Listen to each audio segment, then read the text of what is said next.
প্রতিবাদটা জামাতে ইসলামের যে আমির শফিকুর রহমান নারীদের নিয়ে যে কটূক্তি করেছেন, তিনি নারী সমাজকে কলঙ্কিত করার চেষ্টা করেছেন। এটাতে আমাদের হৃদয় রক্তক্ষরণ হচ্ছে। আমরা এর প্রতিবাদে আমরা একটা আজকে প্রতিবাদ সমাবেশ এবং মিছিল করছি। হতেই থাকবে যতক্ষণ পর্যন্ত উনি নিঃশর্ত ক্ষমা না চাইবেন, ততক্ষণ পর্যন্ত এটা হতে চাইবে। উনি ওনার স্ত্রীকে অসম্মান করেছেন, ওনার মাকে অসম্মান করেছেন, সমস্ত নারী সমাজকে অসম্মান করেছেন। এর প্রতিবাদ নারী সমাজই দিবে এই 12 তারিখ ইনশাল্লাহ।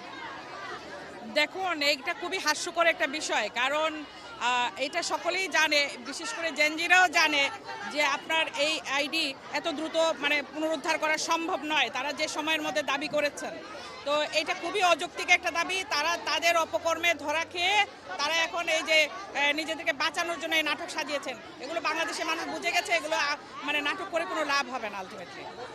না, ওপেন মাঠে ক্ষমা চেতে হবে।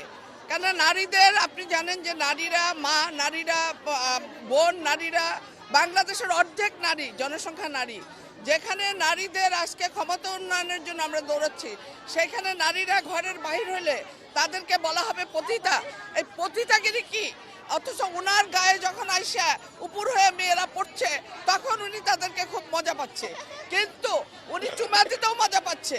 কিন্তু উনি নারীদের পতিতা বলছে, নারীরা জব করতে পারবে না, নারীরা ঘরে বাইরে হতে পারবে না, নারীদের এইটা করতে হবে, নারীদের ওইটা। বাংলাদেশের জনগণ এটা মানবে না, বাংলাদেশের নারী সমাজ এটা মানবে না।